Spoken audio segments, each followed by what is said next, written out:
Welcome back to the One and Only podcast, and it is April. I was going to say March there. We're 25% of the way through 2025 already. I was going to say August. It feels like August.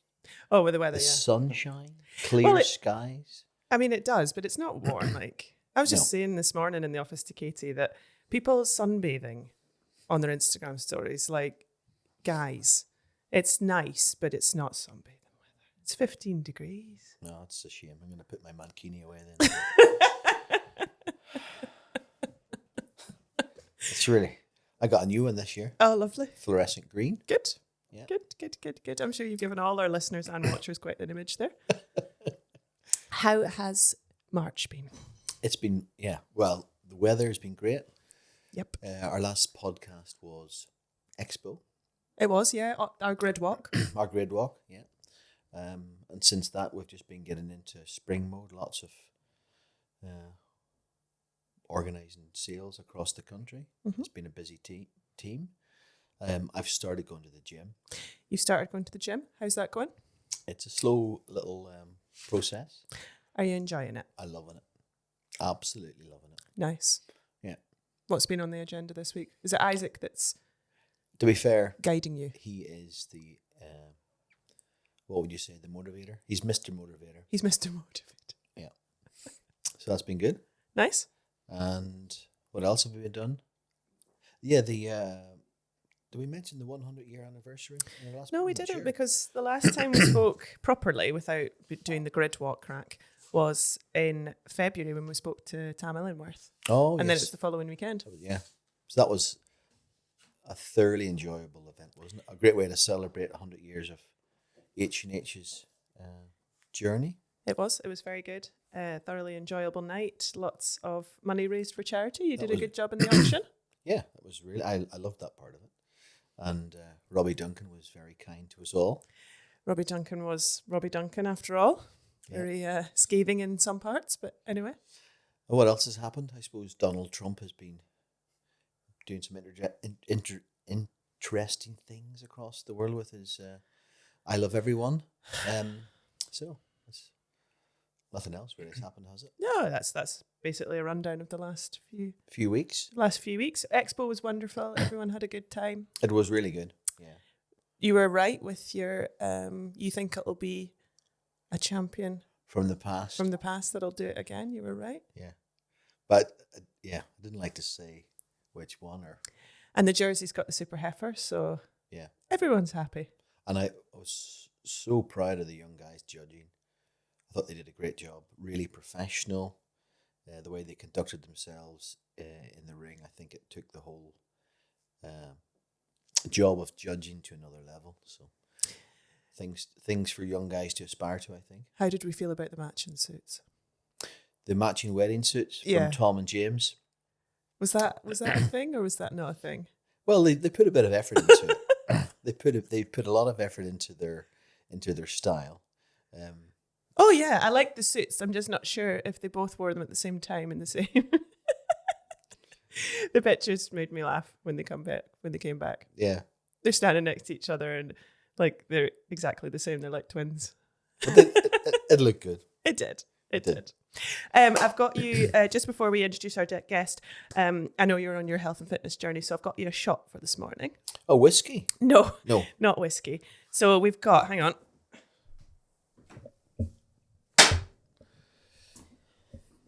Yay mushrooms, AM shot, apple, ginger, lime matcha, ginseng, and lion's mane. This sounds like some sort of tree hugging, hippie snorting stuff. But I'll give it a go. It's to help with your cognitive function. Yeah, okay. There's gonna be some great questions after I drink this. Yeah. Smells nice. It sort of smells like sweetened silage effluent. Yeah. Oh, that's nice. That's not bad at all.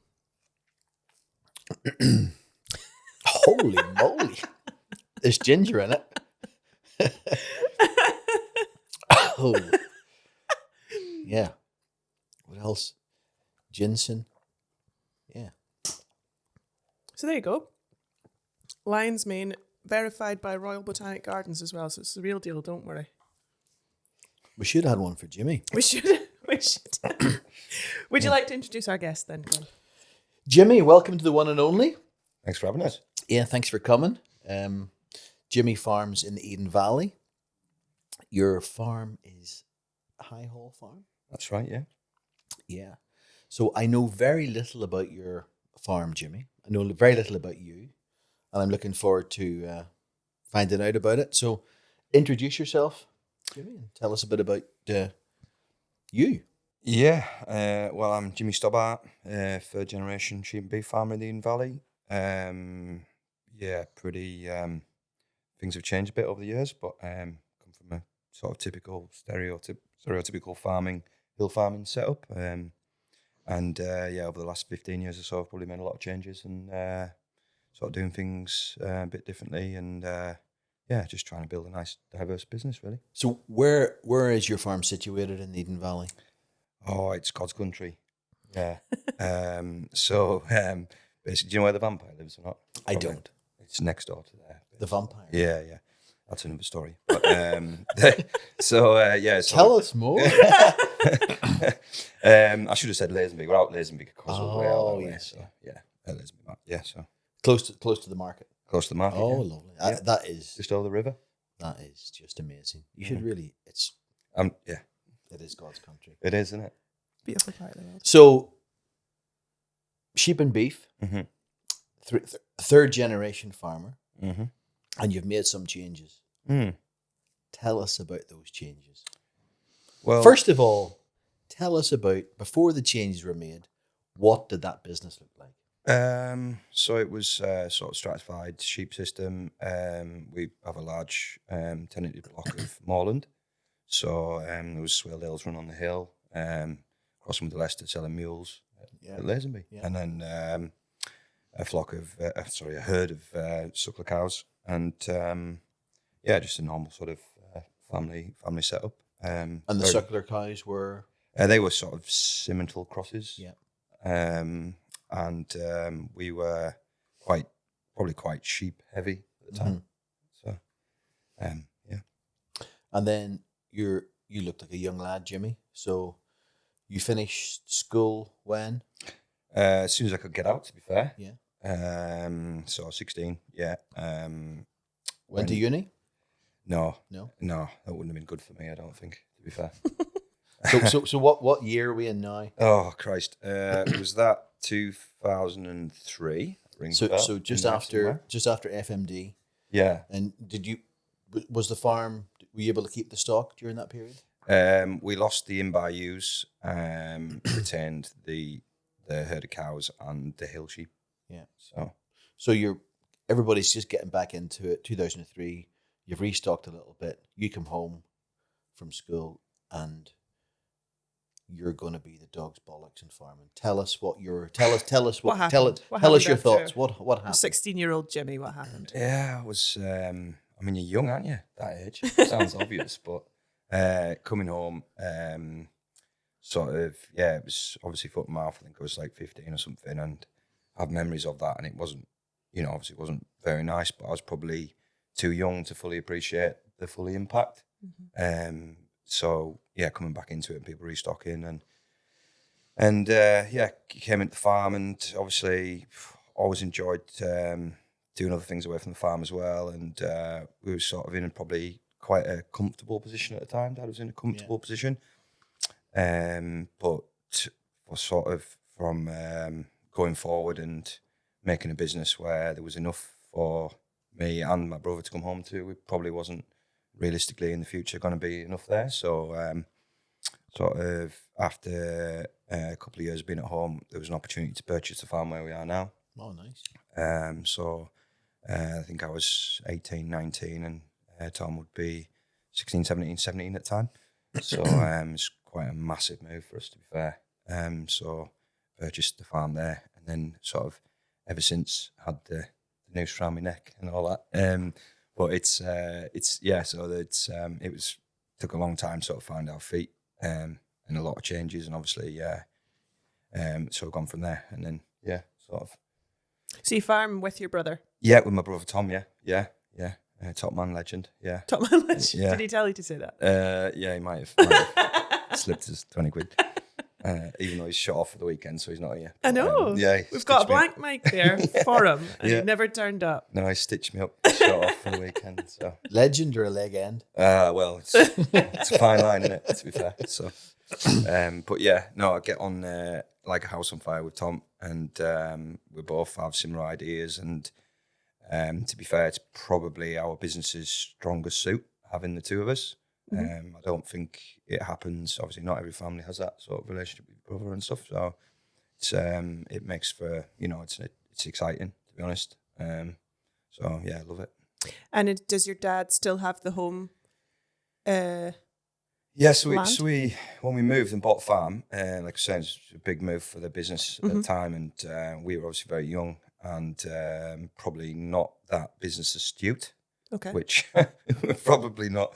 Maybe not now, I don't know, but definitely more so. But so after probably a couple of years, pretty much of sort of trying to get settled in, Mum and Dad just handed the reins over to us. So just probably 20. Tom would even be in his 20s, and we pretty much got the reins handed over. Wow. So sink or swim. Basically, yeah. So, and to be honest, I think it's the best thing that's ever happened to us. Absolutely. It was pretty tough finding our way. But your dad was there to work. Yeah, absolutely, yeah. But it doesn't. Not many young lads get that opportunity straight away. Yeah. Yeah, straight away. So I feel very lucky to have had that, to be honest. So, and it's finding for a few years we're trying to find. Trying to make it all stack up, basically. And it's not that easy, is it, in sheep and beef? So from that traditional beef and sheep farm, and the motivation of repaying your mortgage, what was the changes that you introduced into the farming business for a strategy to make it more efficient, more profitable? So we probably really got into my mid-20s, and we were, to be honest, really struggling. We were working pretty hard. Yeah. And some of my friends might not agree with that, but we were working pretty hard and didn't seem to be getting anywhere. And, it almost felt like we were going backwards. And it was actually, there was one conversation, I remember it really well. It was a seed rep at the time. And he come to see us, and we were, thinking about, we were probably looking at herbal lays and all that sort of thing then. Yes. That was like 15 plus years ago. And talking about all that kind of stuff, and how we could use, what we need to be doing. And it was this guy that said, he recommended we go and visit a couple of guys over the northeast who had been sort of pasture farming, or based on a grass-based system for probably 5-6 years. So we went over there and visited them, and my mind was just blown. It was like, that was the moment where, something was like, what are we playing at here? And what was that difference? Explain. Well, it was just, it's like, sort of realised that as farmers, sheep and beef farmers, we don't really realise we don't know how to manage pasture. Right, and that is like, it is, isn't it? You know what I mean? So like, you've got your soils which you need to look after. You've got your sunshine and rain, and like, you need to harvest as much as that possible, grow as much grass, and that's like free feed, isn't it? So like, it was that moment when we realised that we had no idea. We didn't even put sheep in a field, and there was either grass there or there wasn't grass there, and that's all. That's how we looked at it. And if there wasn't, you'd take some feed to them or something like that. So like, it was that moment when we realised, Christ, we're miles away here. So that was a turning point. Yeah. And so you've went through that turning point now. You've had a realisation. In terms of stocking, did you make any changes in terms of what that sort of strategy from that point of view? It's evolved over the years, to be fair. So if I go back on that a little bit as well, I started shearing when I was in college, and so we'd built up a shearing run as well. So Locally or locally, yeah, to start with, and then I got probably just before that time I went to New Zealand and did a first season over there. See, I knew that because you're wearing shorts and it's only April, and everyone that goes to New Zealand wears shorts when they come home constantly. Yeah, well, these were. That's very true. Whether you go to sheep or dairy, they all just my brother-in-law's the exact same. Yeah. 2 degrees outside now, has his shorts on. I had these out in February. Like I try and get them out in February. It turn out if I can get the shorts on, I'm pretty happy to. So. Anyway, sorry, you went to New Zealand. Yeah, so I went over there, like everyone does, and I was shearing, and it didn't necessarily twig with the pasture stuff so much then, but obviously I had a massive experience from a lad from Croglin, so. Speaking to farmers out there and just their attitude and how they approach things and their willingness to change and try new stuff and all that, and so that was probably a big part of it as well, and then that led to traveling other places as well with that, so that's probably a part of it. Obviously seeing that, looking out, you've got to look out the outside of it, haven't you? Yeah. So. It's really, really cool seeing different systems working in different countries. Yeah. But the secret of it is having an open enough mind and be willing to go to your system that you have at home and be willing to make those changes. And not everybody does that. So that's... It's very easy to say, oh, yeah, that's great. That looks great. But it wouldn't work at my place, isn't it? That's an easy answer, isn't it? So it wouldn't work. And so you were quite open to introducing some of them things to the Eden Valley? Yeah. So did anyone laugh at you? Oh, heaps of people, yeah. Yeah. But to be honest, like I said earlier, obviously with 2 of us, it's great, because, you've got each other. And we're pretty thick-skinned, to be honest. So, but yeah, and I think sadly, it's in a lot of, can be in a lot of farmers' genetic is, to look at things, like even someone doing something different isn't always encouraged. It's, you're always looking for them to almost fail in some cases. Yeah. I've got lovely neighbours, everyone around is great people, but they probably did question. Ooh. Well, they did question what's what he doing? we were doing a lot, yeah. But do you think that hinders progression generally in agriculture? I think it probably does, yeah. That traditional thinking? Yeah. I think, obviously not getting an opportunity at a young enough age and a mix of that as well, because it is, when people farming for generations and turn around doing something different, it's not necessarily easy to go against that, is it? So through fear of failure, as you say, don't you? You don't want to. Yeah, well, it's like we've had probably two or three generations, haven't we, where the sort of model of farming's worked, and it's obviously brought some other things with it. We've got to where we are now, and I think things are changing a little bit, and probably need to get a bit back to, we definitely need to get back more to sort of focusing on soils and health of the farm and all that sort of stuff, I think. But yeah, I think the tide is turning a little bit, So what did you bring home from New Zealand other than your Canterbury shorts? Other than my Canterbury's and a few singlets, I brought not that much money because I'd probably spent most of it, to be fair. Fair enough. But no, it's great. I brought back a lot of contacts and friends that I'm still in touch with now, and it's provided opportunities to travel elsewhere with shearing and outside of that, to be honest. Some amazing people, and I learned a lot. It's obviously shearing's pretty hard work, but like it's a different, they approach it a different way, and I brought loads back from there, to be honest. So been back a couple of times since, and it's good. Where else have you sheared? Done a bit in France, Norway, a little bit in Australia, and then bits around the UK. So. Are you retired now, or do you still? I'm I would say semi-retired. Right. Just got your faves. It's a tough gig. There's actually a couple of lads out shearing some lambs today, and he asked if I was going to play with them, and I didn't dare tell him I was doing a podcast, actually. But any excuse, So, we've been shearing fat lamb today. Swerve that one. Yeah, so we still have the shearing business still runs. Oh, you still do the shearing business? Yeah. So 3 lads out shearing in the summer. So, but yeah, so not doing as much as getting too many responsibilities at home. Did you do a Nuffield scholarship, Jim? I did. What was that? 2020 I was. So I got. So what was that about?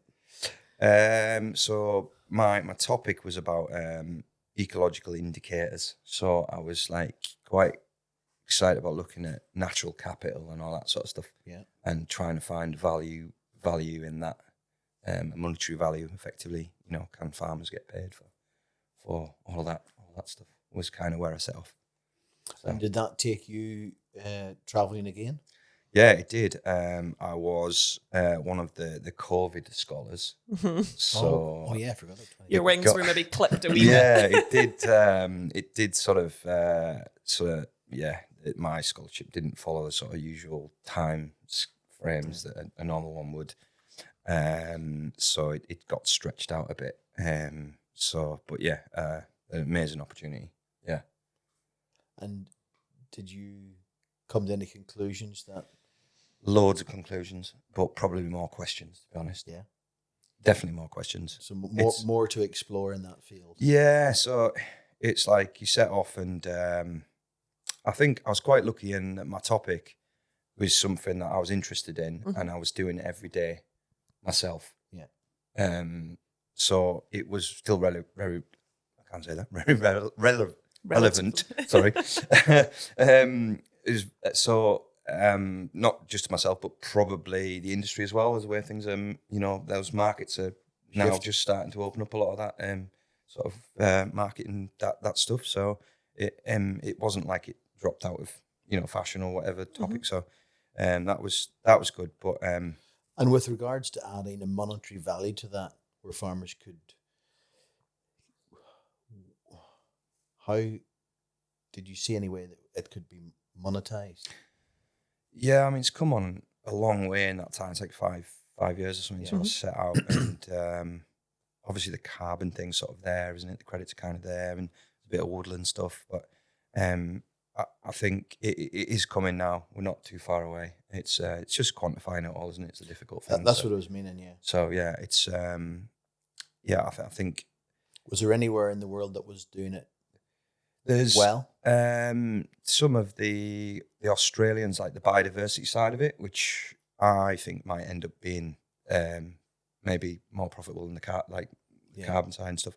The Aussies were pretty well down the route of the biodiversity credits and things like that. So it is coming, I think, but I don't know. I think somebody's going to make a lot of money out of it, but as usual, it's probably not going to be the farmers themselves, I think.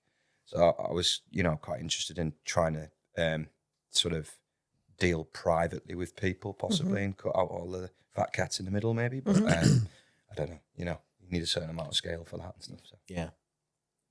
Good. So that was 2020. Did you complete your? Well, I set off in. Did we go in 2020? And I was actually out in Australia when the pandemic hit. Oh, okay. So I set off on my travels, and was that like January? Well, it was March time, was it? Mid-March sometime. Mm-hmm. So I'd set off, and I thought, right, well, I don't want to, because there's a bit of a, a lot of the sort of scholars follow a certain path. It's a bit a standard sort of, kind of. And I thought, well, I want to go a bit off the beaten track. So I went to Papua New Guinea. Oh, cool. Yeah, which was totally mad. Yeah, but amazing. Yeah. So set off there, and then so I was looking at like palm oil production in Papua New Guinea. Nice. And they were grazing some cows in the palm oil and all that sort of stuff. It was really, really cool. And then I went to Australia and toured around there a bit, and then we were at the conference, like the big Nuffield conference with I think there's like 90 other scholars there from around the world, and we were on this amazing island off the coast of Brisbane, having the time of our lives, and the world was sort of imploding around us and we knew nothing about it, really. It was crazy. And Tom actually rang me up one day and said, all right, Jim? I said, yeah, great, mate, yeah. He said, are you coming home? And I was looking around going, no. Why would I? Why would I come home?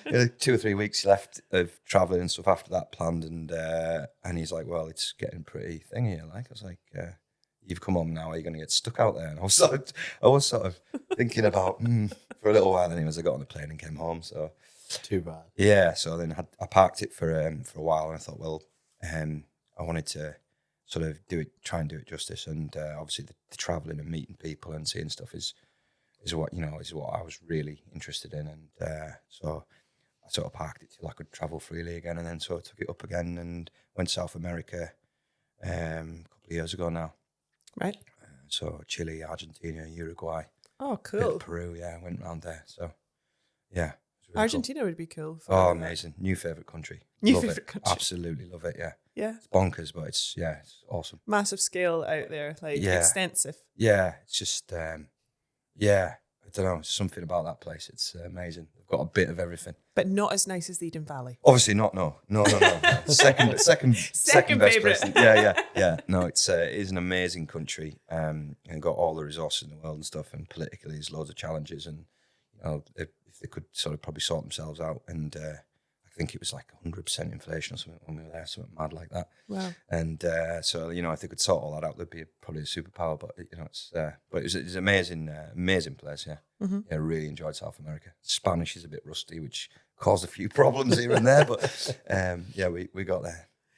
So then you finished. Do you present your scholarship? I did that last year, so I presented. Really? Well, you really have drawn it out from 2020 to 20. Oh, yeah. 4 years later. 4 years of traveling. Anyone that knows us, Stobart, will know we don't rush. So, I presented like 18 months ago now, something like that. So, yeah. So.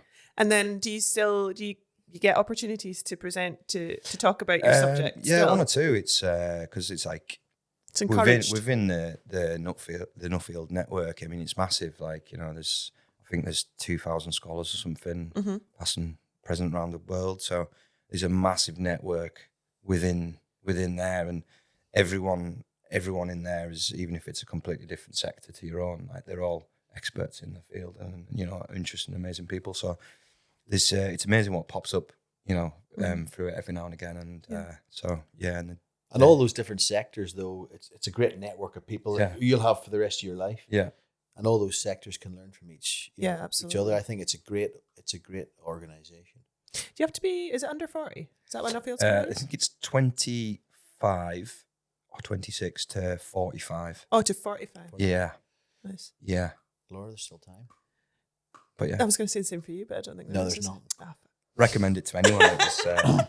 Recommend it to anyone that was. I've heard loads about it. I've got quite a few friends that have done it, and they've all. No one said it was an absolute disaster. Yeah, it just opens up so much, stuff, and it's really cool. And as you say, if it's a subject you really enjoy, you don't really feel like you're doing. No, and it's you're all bringing it back to your own business, Mm-hmm. So I think a lot of people, they go to do it to improve their own knowledge and their own business. You know what I mean? It's you write your report, and it's for findings for everyone. But I think, particularly for me, I was doing it for to go and learn for myself. So, mm-hmm. But yeah.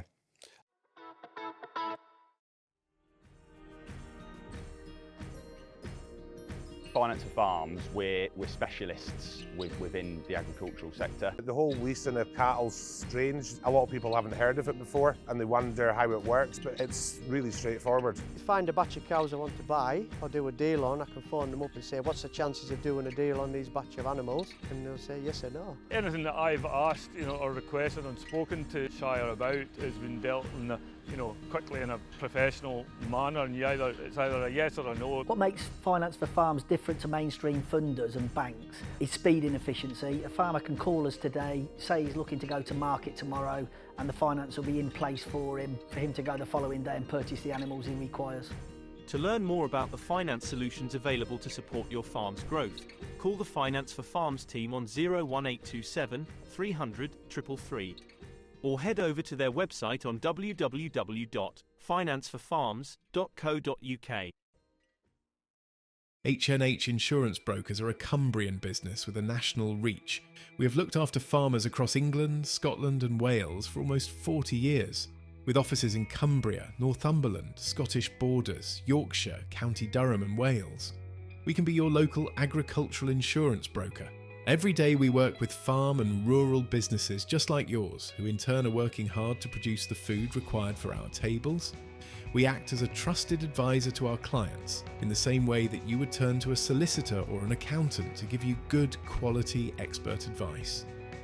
We always take the time to get to know you and your business, allowing us to have an in-depth understanding of what you need to plan for the future and to provide the best advice possible. As an independent broker, we have access to a wide range of insurance providers, which enables us to find the right product for you at a competitive price. You can also be assured that you will receive a personal and first-class service. Insurance is about more than planning for future events. It is about having the peace of mind that your business is protected when something goes wrong, which means you can focus on the things that matter most. We're here to do just that. Contact our agri team on 01228406290. The next time your insurance renewal is due, we are here for you. H&H Insurance Brokers, changing the way people think about insurance. And then you mentioned about your own business. Go back to that. So you've got your sheep and your beef. So how do the finished product, is that just sold direct off farm, or are you doing anything special with that yourselves? We're not so much, no. We sell a lot of stores. Yeah. We were doing a bit. We supply a couple of finishers that supply Lake District farmers. So they're buying native breeds and sending it down to London and stuff. Yeah. We were doing a bit with direct sales, but it's quite challenging. A lot of it's to do with processing facilities, to be honest. Yeah. It's a nationwide problem, isn't it? So, we find yourselves, you can run the roads a lot, and can you add enough value? Can you charge people enough? So it's a bit of a challenge, and we were obviously quite a few things going on. So, you've got to try and do everything. You can be a busy fool, can't you? Try and do too much. So we still do a little bit, but not as much as we want. So predominantly all your stock now goes store? Yeah, pretty much, yeah. Finish what we can off grass, and then everything else goes store, yeah. So that's... so you still have the suckler herd and... Yeah, so we've sort of gone against the grain again, and we're going back into sucklers. You're going back into sucklers? Yeah. Wow. It's, Giddy hell. Yeah. So... So what do you go back in with? What?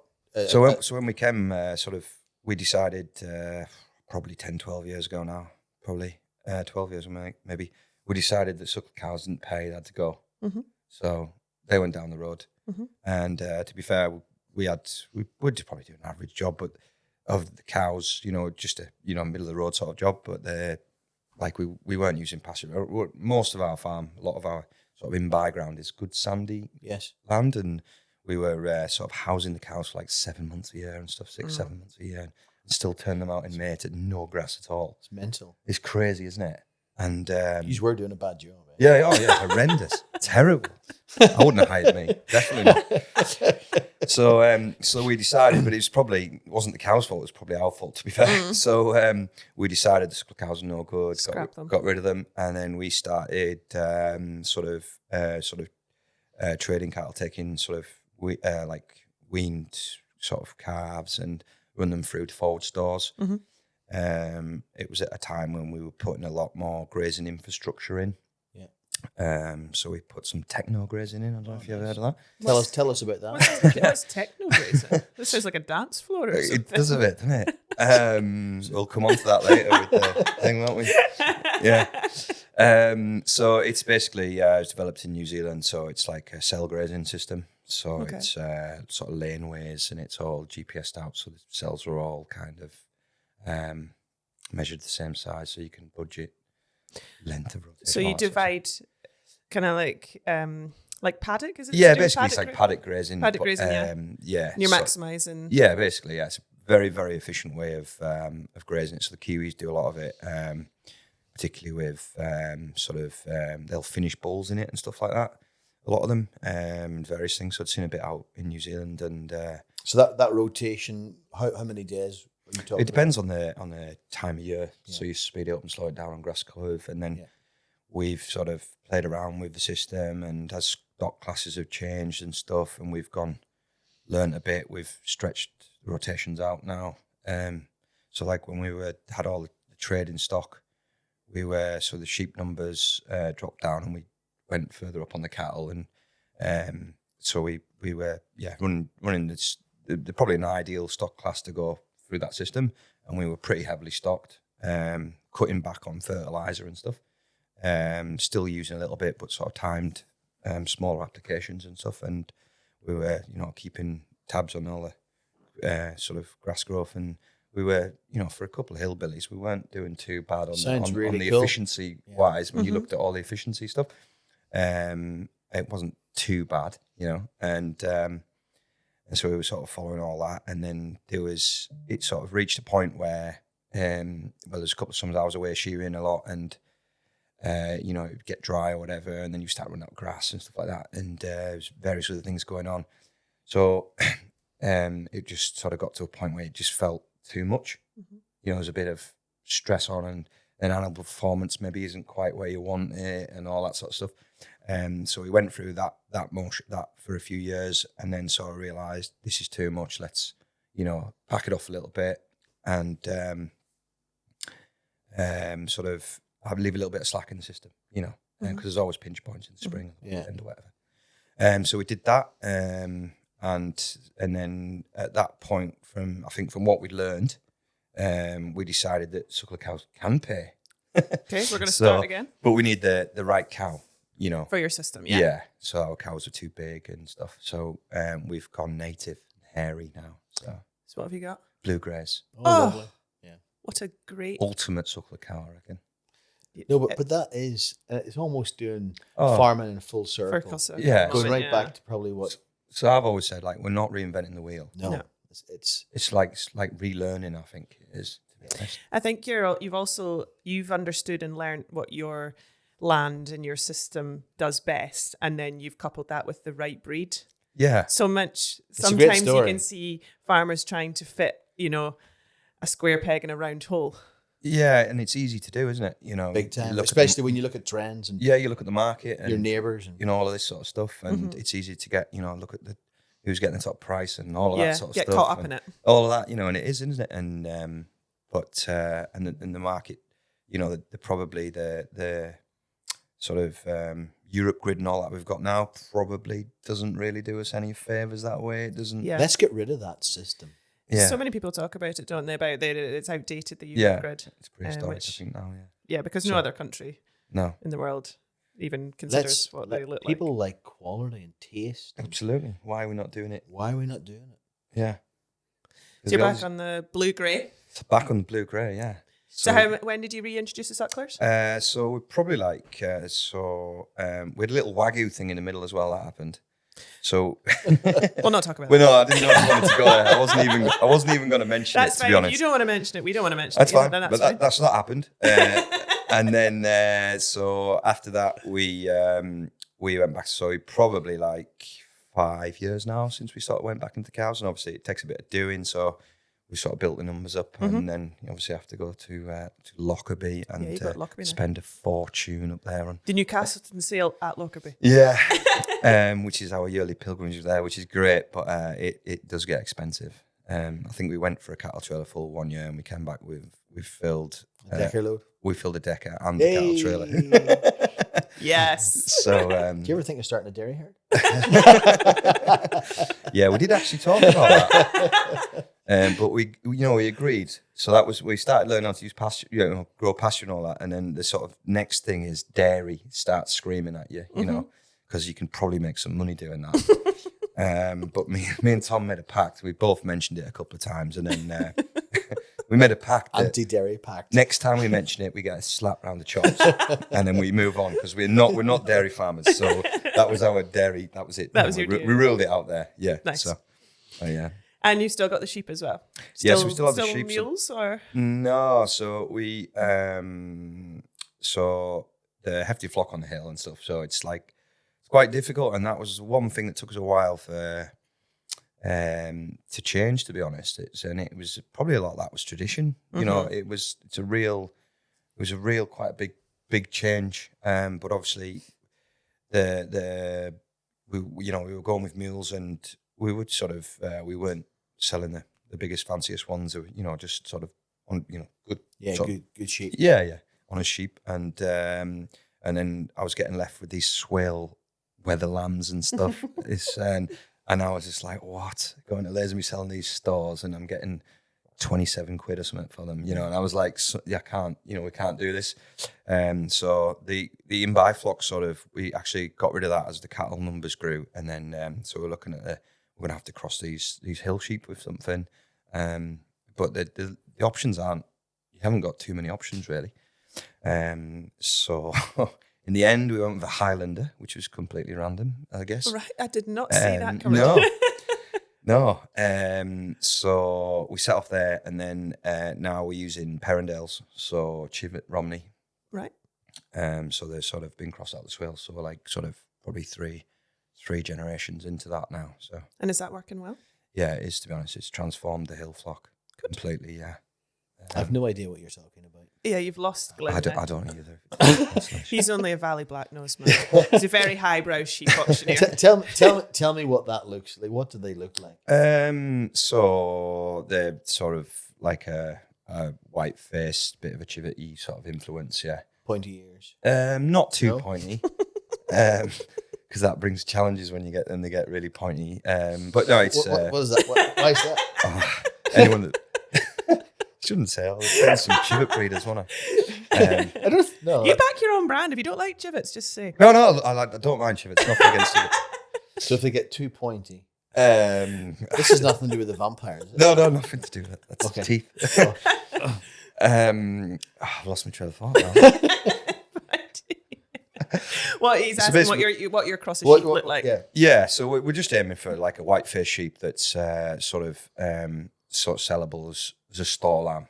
So like more meat than you would have. Yeah. Obviously carcass-wise and stuff, but I think in our system and the way we run it, realistically, we're always going to sell stores. Yeah. So I want something that's marketable. They're not going to be necessarily a fancy Beltex or whatever. Just something that's a white-faced. Yeah. So I can go and because the stuff we're producing is because it's so like the ewe flock. We haven't used any concentrate on them since the beast from the east. So we haven't used any concentrate. When was the beast from the east? March 20? Is it 19? March 19. Yeah, the March before COVID. So we've cut all of that out there. And to be honest, this winter in the snow in January is the first time they've had any hay. And they had 4 hay bales in the snow in January. They haven't had any hay or anything since. That's wild. So we've literally cut out that is wild. So the idea is just trying to find a number that runs self-sufficiently. Yeah, basically. And the hill flocks, like we've cut out all those inputs and stuff now. So it's sort of like really simple, low cost system. So it's just trying to add value to the lamb stuff. Has people taken note of what you're doing? And I mean, have you created a fan club or? I don't know about a fan club. It sounds really do you get people, cool. Yeah, to get people inquisitive about what you're doing now, because it's quite different. So. I mean, like in the time since sort of like 15 years or whatever since we've sort of been going down this line, there's things have definitely changed. Like there's a lot more people doing it. There's loads more knowledge out there and stuff like that, and there's more people trying stuff, and like it is a big. It's obviously a big change, and there's a lot of learning to do, and our system has evolved massively over that time. Like we've gone through we've got to hit X amount of kilos of dry matter, X amount of kilos of meat yield, and all this sort of stuff. We've gone through all that, and then now we've got to we're at this stage and stuff. But I think we had to go through that to sort of get to where we are now. Yeah. So, but yeah, it sounds a great journey. What else have you diversified onto your farm? So we have a campsite which opened out the back of COVID. So we'd been thinking about parcel land by the river and stuff, and we'd been thinking about for a few years doing something down there. So I looked at some like log cabins and stuff originally, and then Eden Planning got involved and kiboshed all that. Oh. You know how it goes.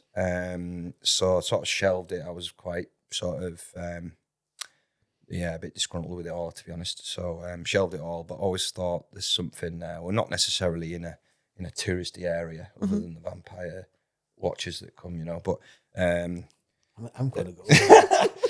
other than that, it's a little bit off the beaten track. But you're nestled in a nice little touching distance of the lakes. Yeah, exactly. Yeah. So but I thought, well, there's something, something. It's nice. You know what I mean? So, we work with the guys that got the opportunity with the guys that set up like a certified site. So we get a license to operate through the summer, and they were brilliant, and they fit our ethos about what we were about and stuff. So that opened up the opportunity, and then we sort of went for it. And obviously, timing wise, it was probably the time to do it with everyone on their staycation or whatever you call it. So it went amazing. So we just winged it, built all these facilities in about a week before anyone was coming. But we put a bit of money in. We didn't just put a portal in the we put a little bit more thought into it and that. And then I was like, we didn't have a single booking, and it's like, is anyone going to come? Was it set up for tents and caravans? Tents and camper vans, yeah. So and then people started coming. And it's gone really well. How long have you been in business now? So is this our fifth summer now, is it? Fifth summer, I think now, isn't it? Since coming. This is my maths, but yeah. So it's just, we just keep adding bits to it. And obviously we're getting sort of more repeat custom and stuff like that. That's right by the river. Yeah, the river, and we've got a fishing pond and stuff there as well and all that. So it's gone really well, to be honest. So mum retired and come back, and she absolutely loves it. So she's pretty key to that. I think the experience might be slightly different if me and Tom were fully in charge of it. She's front of house, and she's amazing. She absolutely goes out of her way to look after everyone, and I think it pays off, to be honest. That's why people keep going back. So what's the? Cool. There's bound to be some great stories with some of your campers. Oh yeah, tell us the funniest story. Yeah. Oh, Christ. I love a good camping funny story. Testing me now. Come on. There's quite a few. There's probably some I can't say. No, we want to hear those ones. They're the ones we want to hear. Maybe off mic I might tell those ones. Okay, tell us the ones that you don't have to name names. It's just it's people, isn't it? So especially town folks, Do you get people from all over the UK? Yeah, so I would say a lot of it.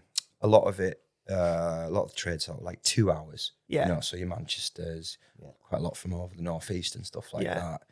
And then we get people from all over, but a lot of it's there, or people passing through, heading up to Scotland and stuff like that.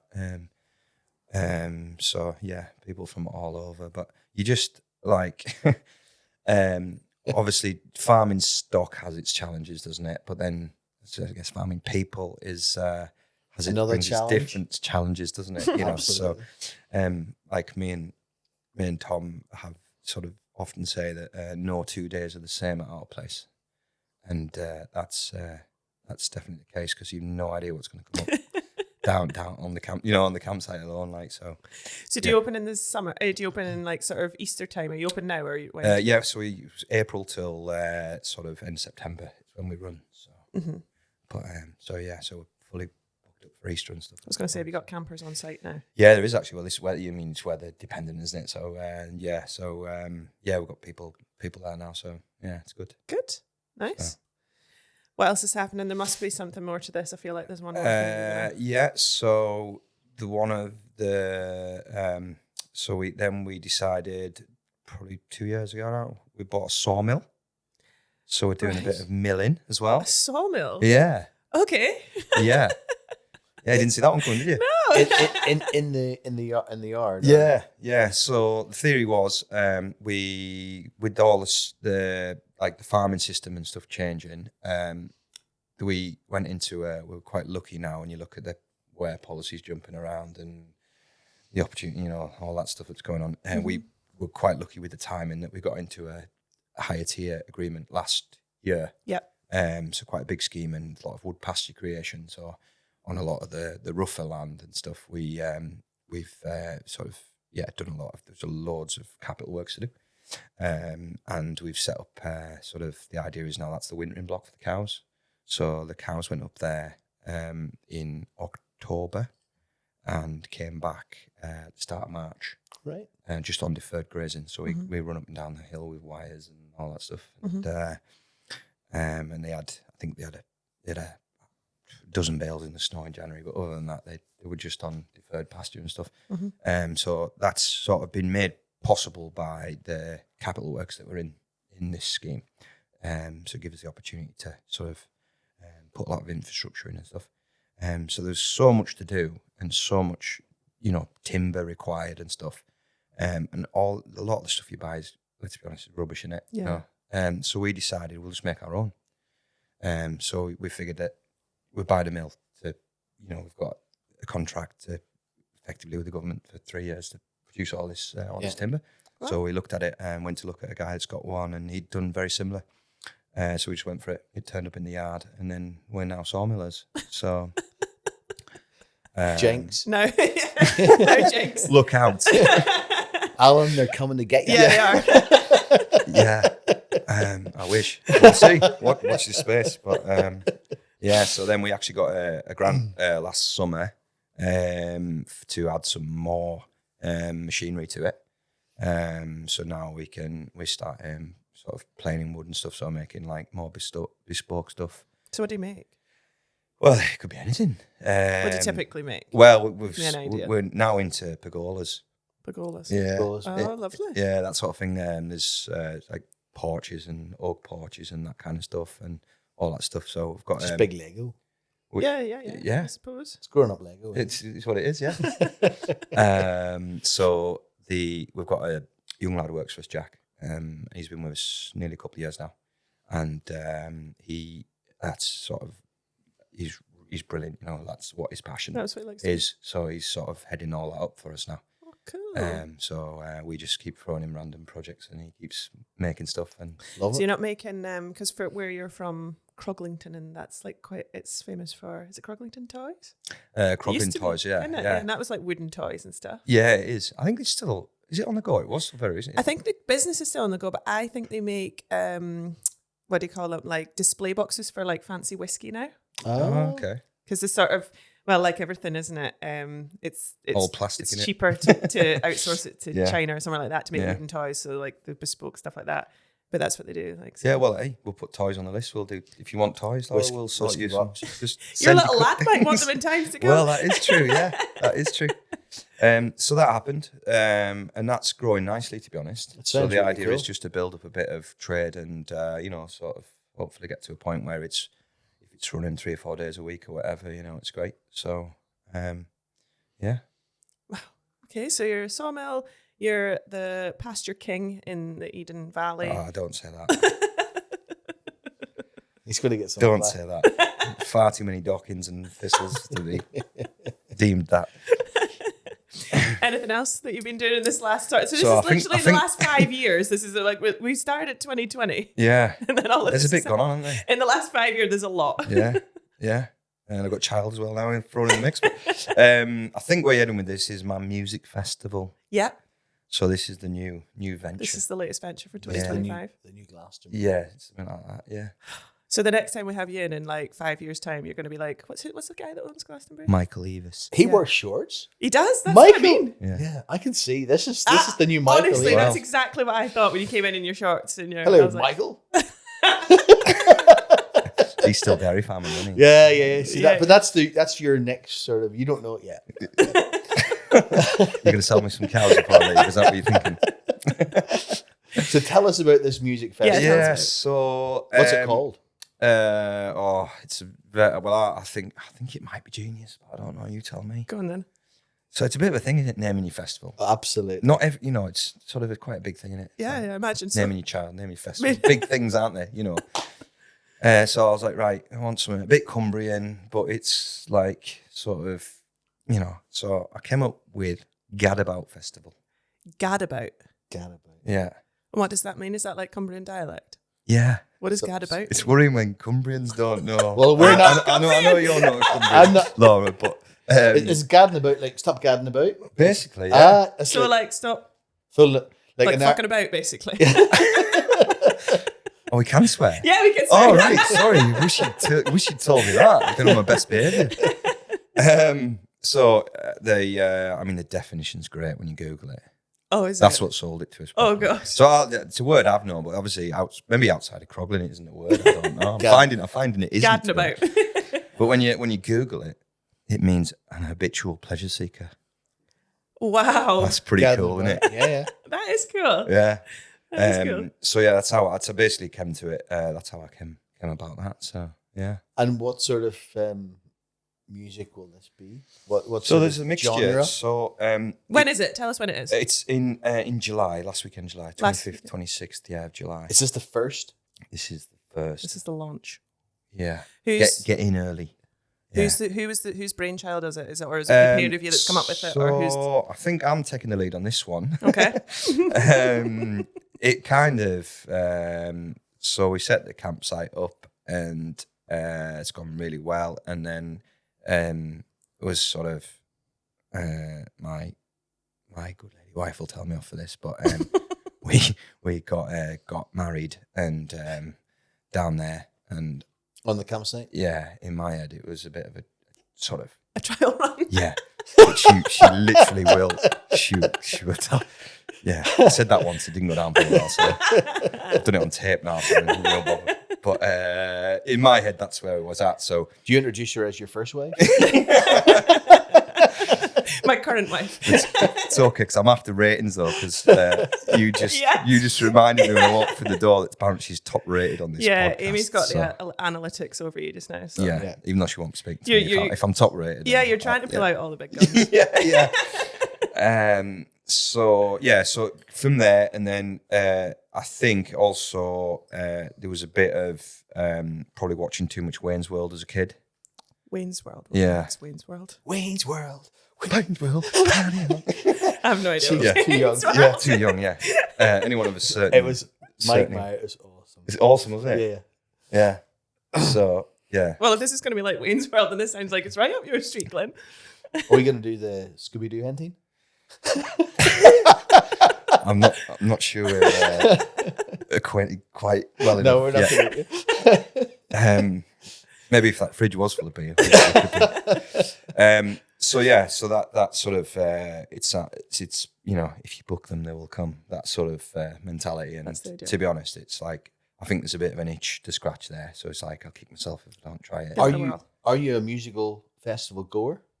Used to go to a lot years ago and stuff. Loads of gigs. I was keen all over the place in gigs and love music.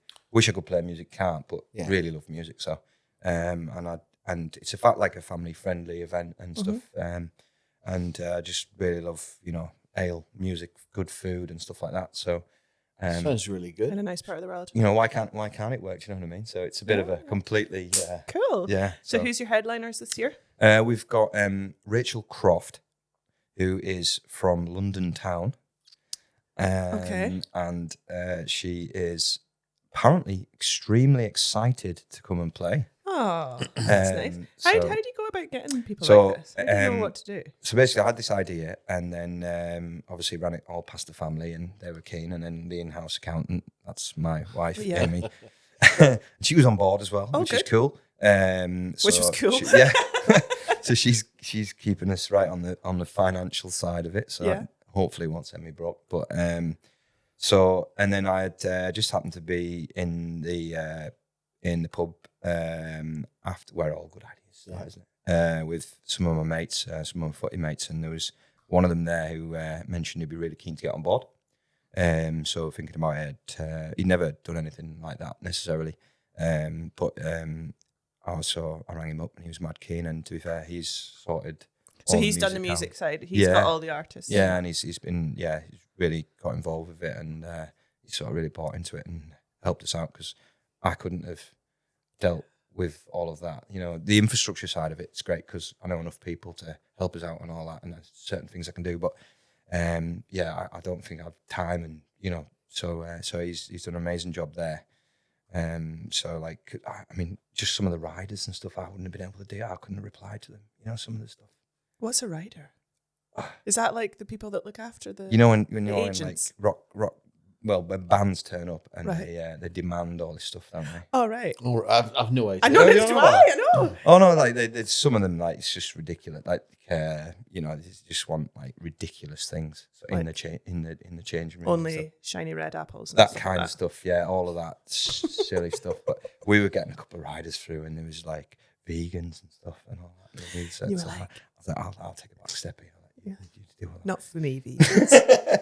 But yeah, it's so that again, it's all different different challenges, isn't it? You know, like I like the way this has brought a whole. We had vegans. Yes, some really hard riders. Vegans. We won't cope. So yeah, it's like it's just a whole new bunch of learning, isn't it? You know, loads of stuff to learn and stuff. But I suppose you can supply them with the vegan beef and vegan sheep that you grow up in the hills. Yeah. It's grass, doesn't it? It's an they are vegan, isn't it? That's what I mean. Yeah, absolutely. Yeah. So it'll be a bit of fun. Let's see. So how's it going to go? So did you say it's a Friday, Saturday or Saturday, Sunday? Friday, Saturday, yeah. Friday, Saturday, sort of during the day into the evening, kind of, or what's the idea? Yeah, so sort of 2 pretty much full days of music bands on all day. So we've got a couple of stages. So there'll be bands on from sort of midday right through till about 11 o'clock-ish, I think, something like that. Where can people book? They can find us on our website. Which can we put a link in? That's what people are saying. That's cool, isn't it? We'll put a link down below. He's really with it. Yeah. Look at I even brought you a poster today. Oh, look at that. Somewhere or something, yeah. So yeah, if you go on, it's actually on the High Hall campsite website. So if you go on there, there's a link to the ticket shop. And you're on Instagram, is it just? We are, yeah. We're on Instagram. I'm not personally. You've got your social media manager covering that. Yeah. But yeah, we do quite a bit, to be honest, on round the farm and the campsite and stuff like that. And is it just High Hall? Did you say High Hall? Yeah, High Hall Farm. Yeah, High Hall Farm. That's what you'll find it on there. Yeah, if you look, and there'll be a link on there to get tickets and things like that. There, yeah. Are they on sale? They are on sale. Yeah. Nice. So we have to stop saying "stop gadding about" and "get gadding about." Get gadding about. Yeah. Get gadding about. Get gadding about. Yeah. How exciting! This is quite a big gamble, isn't it? Well, I think so. I mean, yeah. Well, it isn't, is it? It'll work, isn't it? It'll be fine. It'll be fine, won't it? It'll be fine. Yeah. It'll be fine. Don't awesome. worry. Yeah. Don't worry. As long as it's not absolutely pissing Have you ever been to a music festival? I've been to a music festival once. Wow. And it wasn't really for me. Well, I can just see Laura camping. I'm not. Oh, there's mud in my tent. I'm not a camper, all right? I'm just not a camper. As long as there's a nice hotel, I'm absolutely fine with that. Are you going to do like? Have you got what's the where they have like tiers? Do you have like a glamping section and then like a sort of rougher? A rougher end. She's such a camper. Cattle class. Is there a rougher section to the campsite? I just wondered for those of us out there that like the Eden Valley and like music, but maybe don't want to sleep on the ground. I'm pleased you weren't doing my marketing on that. I had a go at that myself, and I think I worded it better than that, to be honest. I'm just saying what everyone else is thinking. But they can stay on site and stuff, I guess. Yeah. So obviously we've got the campsite as it is now, and then we're going to open up another field for the rougher end. So yeah, but it's a bit of it's obviously a massive learning, isn't it? We'll try it and see, and if stuff works, we'll do it or tweak it or whatever and stuff like that. So just see how it goes from there. Yeah, hopefully, yeah. See how it goes. And then it'll be the next Glastonbury tea in the park. I'm looking forward to it. Yeah. That is good. That is very cool. Yeah. Well done, you're a brave man. Well, yeah, maybe. Yeah, it's just nice. So, and then finally, just outside of business, what does Jimmy get up to outside of all of these things? Does he have any other interests? You mentioned the football. Other than grass? So still trying to play football. Wow. Yeah. It's not getting easier. What team is that? A local team? Yeah, local team. So KO down there. Well, Fellside United. I should say that. Very good. Fellside United. Yeah. Oh wow. Yeah. So it's actually quite cool. After this, this is saying no 2 days in the same place. So I'm doing my first podcast, and then on the way home, I'm off to meet a local brewery to talk about sponsorship. of the festival of Gadingabout. But they sponsor our local football team. Oh, cool. Well. So you need to be a bit of sampling. Well, it's Friday, isn't it? Yeah, it's nice outside. Absolutely. So yeah. You might find yourself a bit thirsty on the way home. Well, usually always thirsty. So yeah, so that's that's a nice Friday afternoon. That's very good. Very nice. So still into the football. Still playing football, yeah. Yeah, still loving it. And then do all sorts really when I can. We it's like I'm really lucky to have a nice sort of family, environment. Everyone gets on and. Do you have any little ones? Yeah, so I've got little Freddie who's nearly a year old now. Oh wow! So and my brother Tommy's got his little boy Ronnie as well. And there's only 3 months between them. Oh, that's cute, Freddie and Ronnie. That's cute. Freddie and Ronnie. So like it's all this stuff we're doing. It's just trying to think about how we set them up for the next generation. You know, it's a challenge for us to sort of get make a business that sort of pay for the business and grow a business that's can provide, because there's three households running off. It's a massive challenge. But then trying to set up the next step is trying to set up the next generation in it. So. Yeah, and leave time for you to actually enjoy family. Yeah. So we do. So one of our what we try, and the idea is that we make like the farming system as simple as possible. And that's like obviously because that reflects in your input costs and all of that sort of stuff as well, and but obviously in time as well. So like because there's other stuff going on, we sort of realised a while ago that there wasn't a lot of money in farming. Obviously, if you're doing a good job, there's a bit of a margin there. Whichever end of this scale you're at, whether you're probably high yielding, high input or low input, there's probably a bit of margin to be had, but it's not massive, and it's definitely not enough to reinvest in the business in the future. So we sort of decided that we'll keep it as simple as possible, and we still love farming, absolutely love farming. Nothing better. But we decided we needed some other income streams going on that can bring in some revenue. So it's provided a sort of environment that's totally you don't know what's coming next, but it's really exciting. But lucky that it's there, sort of have that family unit around us. It's definitely everyone's on board. Diverse. Absolutely. Sheep farming, beef farming, awesome grassland management. Yeah. Shearing, sawmill. Campsite, festival, music festival, soccer star. Oh yeah, soccer star. Yeah, cart horse. I think is what it's involved. And then what do you do in your spare time? But it doesn't. That's good. Yeah. To be honest, it's like it doesn't. None of it feels like a chore. Do you know what I mean? It's obviously you're doing the right thing. Enjoyable and stuff. So like, and we still do have time to enjoy life, and I want to spend as much time with my kid as I can. I want to be and do spend a lot of time with him. Yeah. And make sure that do all that stuff as well. So it just sort of happens really. Amazing. No, I've really loved that. I just like to thank you for coming in. Yeah, thank you very much, Jimmy. Thanks for having us. That was very good. The one and only Jimmy Stobart. Yeah, that was good, Laura. That was a really good conversation with the one and only Jimmy Stobart. Very personable, very real. And it's almost reinventing the wheel a little bit with his farming practice, but it was great to hear. Yeah, he's had a bit of a full circle moment, hasn't he?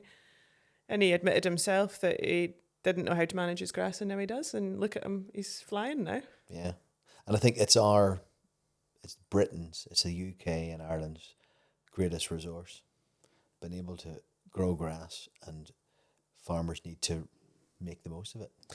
Yeah, and it was really refreshing for him to admit he wasn't doing the best job, and he wanted to better it. So he went out there, researched what he could do, and brought it back. I think so many people are maybe scared to do that. It's a scary thing, and you know what the most scary? People are always scared of what the neighbour's going to think, and if they bring in a different breed or a different way of doing it, what will the neighbours think? Don't be like that, guys. Do it. Mm-hmm. What just have you got to lose? Yeah. What have you got to lose at the end of it? But I really enjoyed it. It's super cool. Lots of laughs.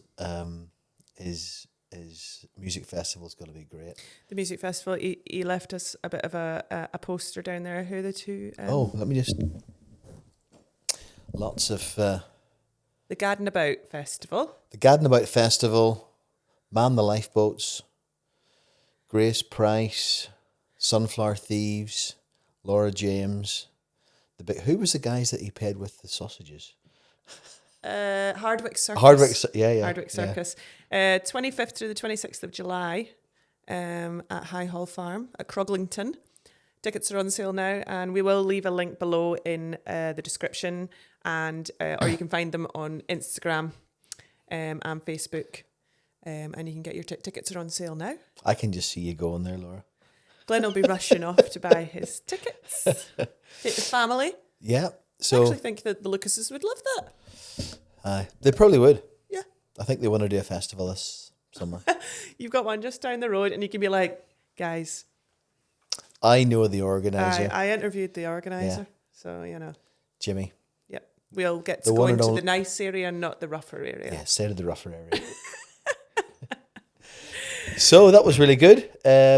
We should thank our sponsors, Laura. We should thank our sponsors, our wonderful sponsors that make it happen.